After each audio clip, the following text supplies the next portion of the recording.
Intestinal and rectal disorders. First thing we're going to talk about is constipation. So, of course, by definition, it's fewer than 3 bowel movements per week. Per week, 3 or more per week. The goal with constipation is get them up and get them fluid. So get the patient up and getting them fluid is the goal with these patients. So we have to think about those patients who are more susceptible to constipation. The ones that aren't getting up and getting fluid, or they can't get their own fluid as a whole to help expel that fecal material. So also causes are listed there for you with the symptoms of constipation. So decreased appetite, straining on stools. We worry about those patients when it comes to constipation with those who have had any cardiac conditions, whether it's been MIs or CABGs, because the more they strain to defecate, the more strain they're putting on their heart. Okay? And you have a question? You're just listening. So with that said, we want to make sure those particular patients with the cardiac patient is getting a stool softener, because we don't want them to strain on defecation, aside from, of course, being constipated as a whole. So some of the other complications, fecal impaction, hemorrhoids, I think those are all self-explanatory, of course, with hypertension. One thing is momentarily it's hypertension and then they vagal. And then we have the fistures that are tearing of that anal canal. Then when we think of that kind of idea, we worry about the peritonitis or infection with them. And then the megacolon is dilated atonic colon, and so liquid feces incontinence can happen from the megacolon. We don't specifically mention geriatrics a lot in here, but this time we're going to. So with a geriatric patient, they are more commonly strained on bowel movements. They're the ones that have lower mobility. They're not just getting up and going. So, and they also is because they have a decrease in fiber diets. And then they're not chewing their food properly, whether it's missing teeth, whether it's dentures that don't fit. And so we worry about them, and they're more susceptible to the constipation as a whole because of who they are. And so we want to make sure we help with that. You have a question? Yeah. You said hypertension vagal? They have hypertension initially. Yeah. They strain on defecation, they vagal. Like a vagal response? Mm-hmm. Okay. Yep. So with that said, now we're flipping the coin with diarrhea. Now it's 3 or more bowel movements in a day when it comes to diarrhea. So we already remember we talked diarrhea to death when it came to our fluid and electrolyte imbalances. So when we're talking fluid and electrolyte imbalances with the diarrhea, that's what we worry about, is that drop in electrolytes as a whole. So when we're talking about abdominal cramping, the noisy, the third bullet from the bottom, the noisy rumbling of the hyperactive bowel sounds, and then we have tinnitus, which is the last bullet, which is ineffective painful straining. So ineffective painful straining is what these patients will also experience. So again, with that fluid and electrolyte imbalance, we're worried about those electrolytes. Biggest one is potassium, because we know the loss of potassium can cause cardiac dysrhythmias. And so we want to prevent that from happening, and of course, correcting the cause of what's caused that diarrhea and how we can get them to stop having those 3 or more frequent bowel movements in a day. And then, of course, getting, like I said, reversing that whole fluid and electrolyte imbalances. So all of this is just patient learning needs that we can teach our patients. So make sure you look at that to help them with the diarrhea as a whole. When we're talking about malabsorption, one thing, the biggest problem with malabsorption is, yes, it's not absorbing many minerals and nutrients and vitamins. However, the ones that we worry about even more is there's a list. We worry about the iron. We just said with fatigue and shortness of breath. Then we have the B12 coordination plays a role. Vitamin A. We worry about connective tissues, eyes. Vitamin D goes along with the calcium that they're not absorbing. So now when we think vitamin D and calcium, we're thinking brittle bones, right? And then we have vitamin K. Vitamin K for clotting. We need vitamin K to clot. And so with those deficiencies of iron, B12, A, D, K, and calcium, there's bigger problems than just, oh, they're just not absorbing it. It's the complications that come from them not absorbing it that leads to bigger problems. So that's what we're pointing out with, so we have to correct what they're deficit in, is how we fix that. That leads us to the discussion of diverticular disease. So one of the biggest things about diverticular disease is knowing the different words. So when a patient has diverticulitis, that means they're inflamed and infected, okay? That means that they're gonna need some type of anti-infective to calm those diverticulum down, or diverticuli down, that are causing disruption or inflammation or infection. One of the biggest things with diverticular disease is patients have to be careful in what they eat. Anything with a seedling, so beans, popcorn, anything that has a casing or a seedling that is encompassed, because they can get in the diverticuli. Remember, the whole GI tract is lined with diverticuli, right? And so the diverticulum then is like valleys and hills, valleys and hills. And so what happens with those casings, and in those valleys, that's where those seedlings or casings get stuck. And that's what causes infection. So truly, once a patient has a bout of diverticulitis, they really have to watch what they eat. You know, those are the people that you rarely see getting popcorn at the movies, or eating beans in their chili and things like that, because they have to stay away from those kind of things. Diverticulosis is multiple without infection or inflammation, okay? So patients may not have the high fevers or the increased white blood cells or the abscesses that come along with diverticulitis, okay? Does that make sense? We're good? Okay. So then, usually, how they diagnose is a colonoscopy. And then, worst case scenario, they may take out that bowel and do a bowel resection of that section that is inflamed or infected and causing havoc to the patient. So assessment goes along with what they've eaten, with their routine constipation. Pain normally with the diverticuli, or diverticular, I should say, disease processes is lower left quadrant.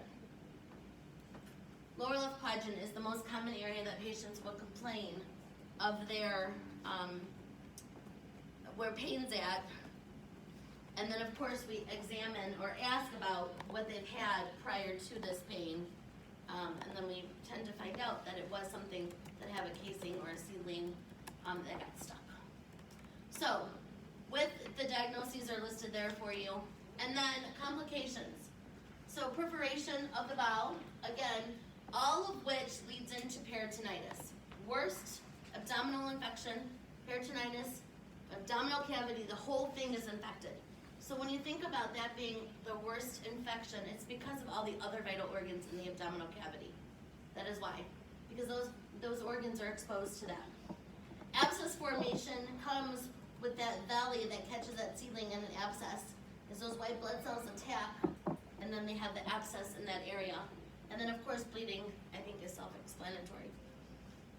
So of course the goal is to prevent them from this point of getting that abscess and preventing that complication that comes along with the diverticulitis as a whole. Moving into the irritable bowel disease, the IBD. So Crohn's disease is common in adolescents and young adults, but can occur at any time. Chronically, it's a GI tract. It is chronic inflammation, right lower quadrant pain, usually, diarrhea, and there's no relief to the pain after defecating. Fatty stools are also seen with our Crohn's patients. And then anorexia, weight loss, along with the fatty stools and the no relief on defecation. And then it's common in Crohn's to have patients that do get fistulas, which is an abnormal passage. The fissures being the crack or the tears, and then abscesses as a whole. So these Crohn's patients again, have many symptoms with no relief in defecating, right lower quadrant pain, the chronic inflammation in the GI tract, anorexia, weight loss, and then worst case scenario, abscesses, fistulas, or fistulas that come along with that.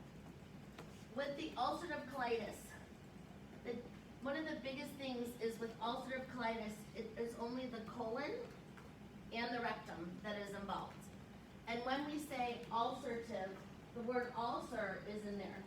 So this is where you see, you could potentially have that dry blood or blood in general in the stool when it comes to these patients.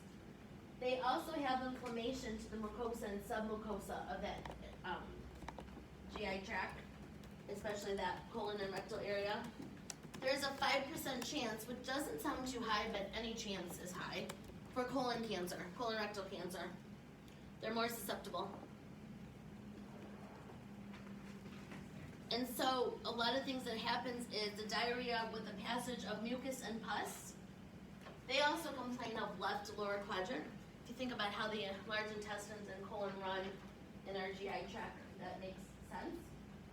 They have rectal pain, and they have a straining pain when they defecate. So when we're talking about the IBDs as a whole, bowel elimination, bowel assessment, bowel patterns, what the stool looks like, is a big conversation to have, of course, with any of these patients that have any intestinal, but specifically them. Complications that are associated with them, against fluid electrolyte balance, your cardiac dysrhythmias, GI bleeding with fluid loss. So now they're going to be hypovolemic because they're losing not only blood but volume. And then the perforation of the bowel. Now again, we worry about infection with perforation. So we got to catch it early, watch those white blood cells. So when patients then need an intestinal diversion, same thing holds true that we discussed last week with stomas, and again, we want it to be what color? The stoma? Yes, as pink as can be, right? Not a dusky pink, almost bright red, right? But not bleeding red. What else about stomas? Moist. They should be moist. They should not be dusky either, no bluish color. They should be moist. What else about stomach care that we should think about? The breakdown of skin around it, correct, because of the flange that will help to put for the application of our flange and our pouch, of course. So yes, we have to protect that skin around it. What else?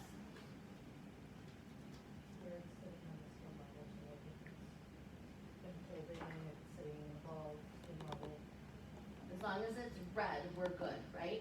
Yeah, yeah. Some are going to be bigger than others, depending on the size of the patient.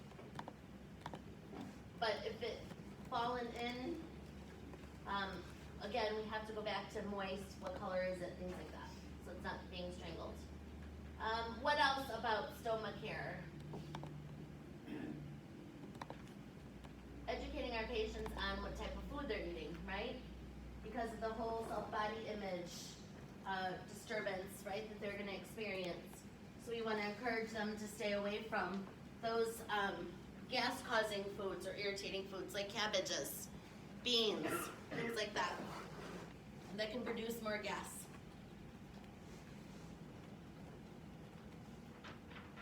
Okay. Colorectal cancer. When it comes to colorectal cancer, one, abdominal pain, rectal pain, common. Then bloody stool is another common complaint. A lot of times colorectal cancer is caught later because they don't have any symptoms leading up to that.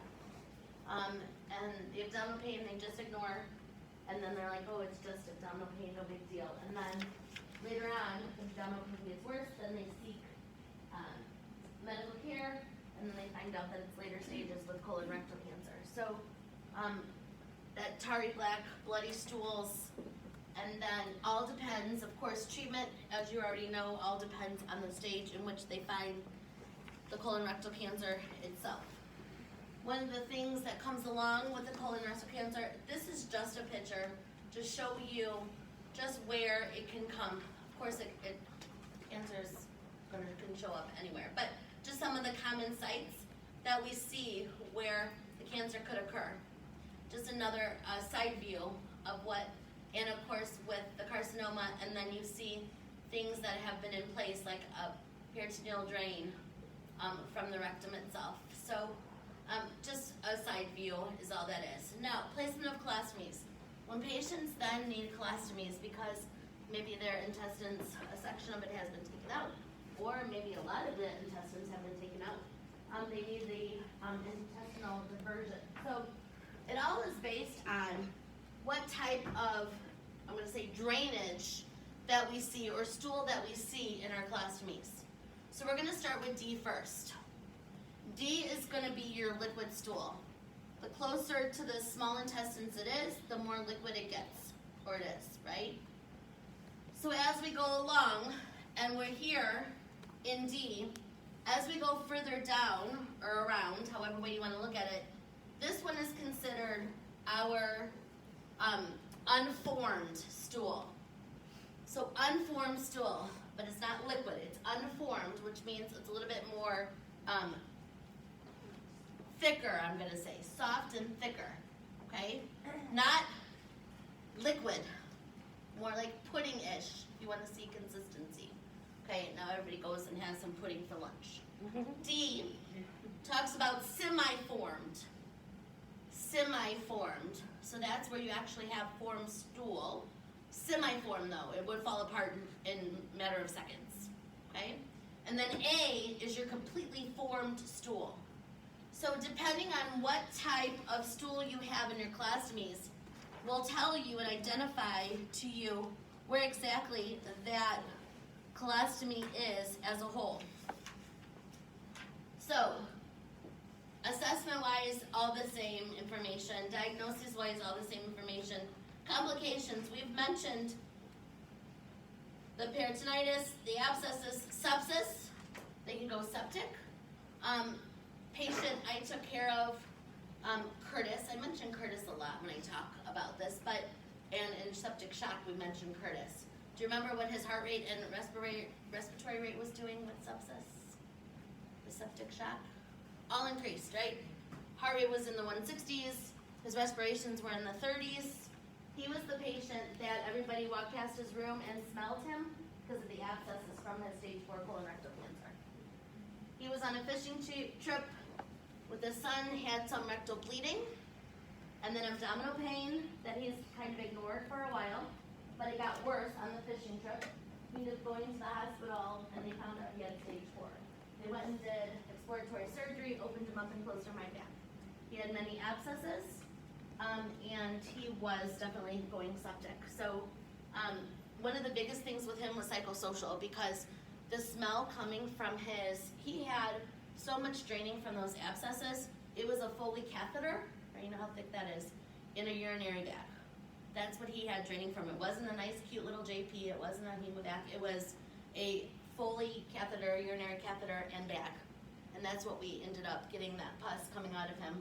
The purulent drainage, horrible smelling. Iodoform gauze not only works great in wounds, but it also works good to absorb smell.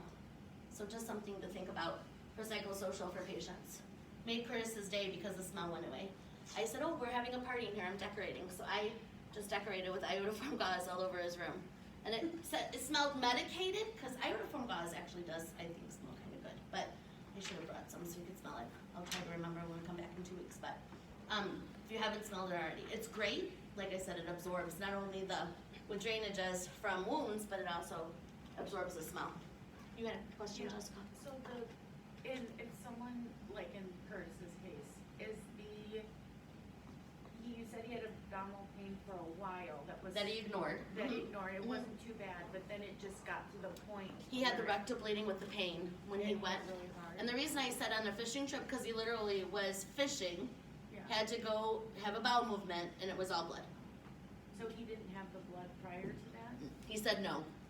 Okay. Or not enough that he paid attention to. Maybe he noticed it more because he was pooping by a lake. You know what I mean? Yeah, they Some people don't, watch. some people just don't look. I mean, it's not gonna happen to them. They have that kind of mentality, so they don't look at anything. You know those people. You are friends with them or relatives with them or Yeah. you know them, or they could be your parent. You know, they don't think anything of it. And as you get more educated, then you start realizing like they probably should get that checked out. Yeah. But Okay. he just ignored it. He was like, it's nothing. He didn't. He said he had never seen it before, but of course, he probably never looked either. So it was more. Nicest man you ever wanted to meet though. Nicest man. So it was more the blood than the pain that brought him in. It was the pain with the blood. Together. Yeah, Okay. it was together. Yeah, rectal pain with the bleeding. And he's like, something's wrong. And it was truly, I mean, opened to closed immediately. And that was the downfall, is them opening him up, because then he died a couple days later. So I took care of him on a Thursday, Friday, and I didn't work the weekend, but he died late, technically early Sunday. Nicest man you ever wanted to meet though. Caring family, but just sad, because when I came in for my Thursday shift with him, he was crying, and I'm like, are you in pain? Can I get you some pain? He's like, no, everybody's walking past telling me that this room stinks. So it was so sad, and he was so sweet, so sweet. So anyway, he was a patient you're never gonna forget. You guys won't either, hopefully, because you always remember. If it smells, put iodoform gauze. It's wonderful. And I'll bring you guys a bottle to smell, because I think it smells good, so. Okay. So bowel perforation, GI bleeding. Keep in mind, what is a good medication for GI bleeding, whether it's upper or lower? Specifically a proton pump inhibitor.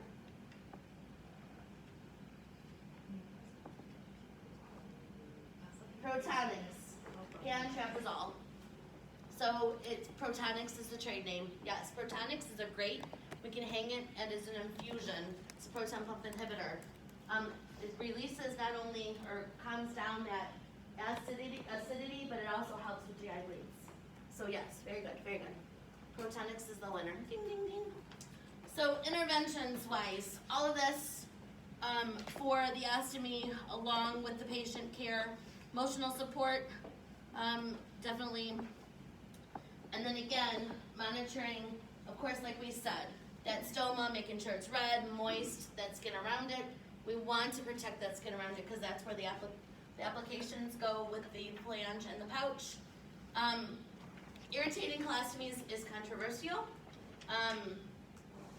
Some facilities, long-term care facilities, do it more than our acute facilities do because it gets older as it goes. Does that make sense? We don't initially do that right when it's fresh. We don't want to disrupt that whole color and, of course, that moisture with it. And so long-term care facilities are more prone to do that than our acute facilities. But it is controversial as a whole. Questions about any of that?